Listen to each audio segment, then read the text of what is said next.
right. Fred, how have you seen Robert Saleh evolve during your time with the 49ers as a coordinator? I think just anytime you have more experience in with the people around you, I think that just, you get a little bit more comfortable with the guys. Him being able to, he knows the guys who he's coaching. It allows him to just be able to coach better, I guess. I think anytime you do something, you're going to get better at it with reps or with experience. So, he's done an outstanding job. I feel like he's a guy that doesn't get talked about enough. So, yeah, it's been great. Do you feel the trust between you guys grow from last season to this season? Oh yeah, for sure, for sure. I mean, as a rookie, hadn't played in the box or even played or given calls before, so it was an adjustment for sure. There was a learning curve, but this year he's been great about just keeping up with me, just seeing where I'm at, if it's too much, and lightening the load for me, so I can go out and just play fast and be able to anticipate what the offense is doing.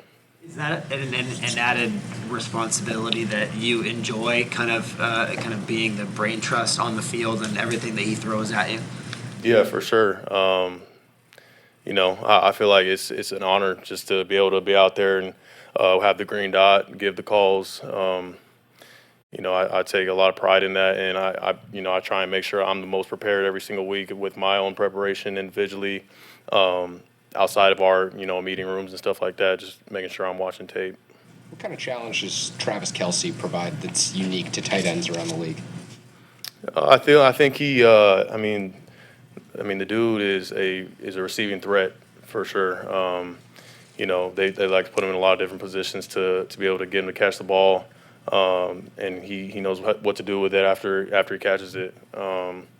So he's a mismatch for sure. You don't really know who to put on him. You put a safety on him, he's a bigger body. If you put a linebacker on him, he's shifty, he's fast. So he's gonna be a challenge for us for sure.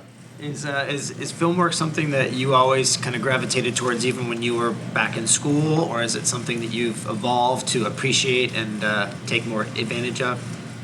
Yeah, it's something that is for sure evolved over the years. I think I being introduced kind of more in college to it. There was some guys, some mentors, guys I even talk to this day. Kyle Van Noy was a guy that went to BYU who kind of took me under his wing, and he was just a film junkie from being at BYU, and I kind of took that from him. So.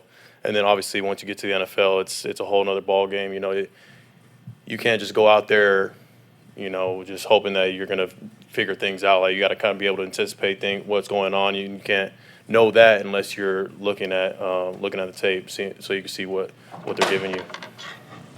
I'm sure you've been asked this before, but there's a long, proud tradition of linebackers here, especially in the recent past. Just to be part of that and to be so successful, so fast after being part of that lineage, how important is that to you?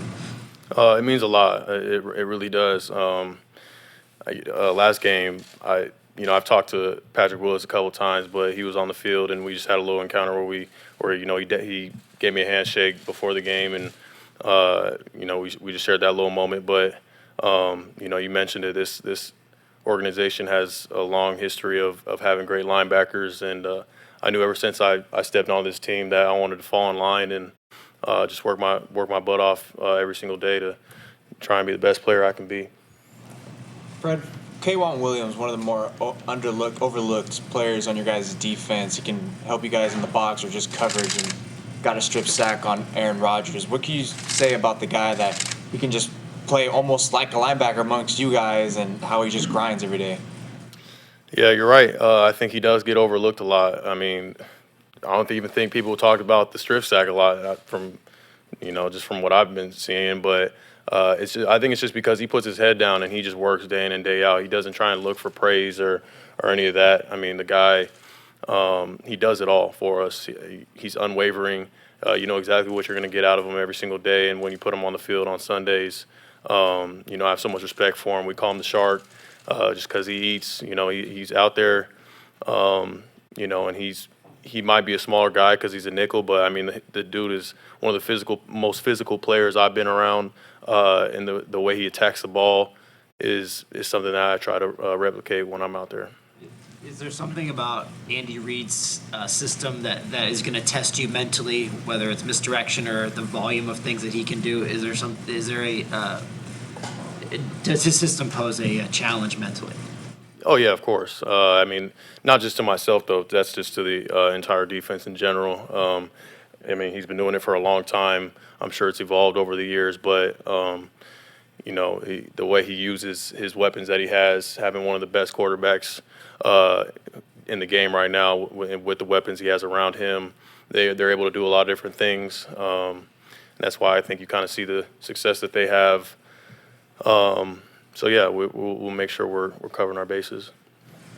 Good. Thank you, Fred. Yeah.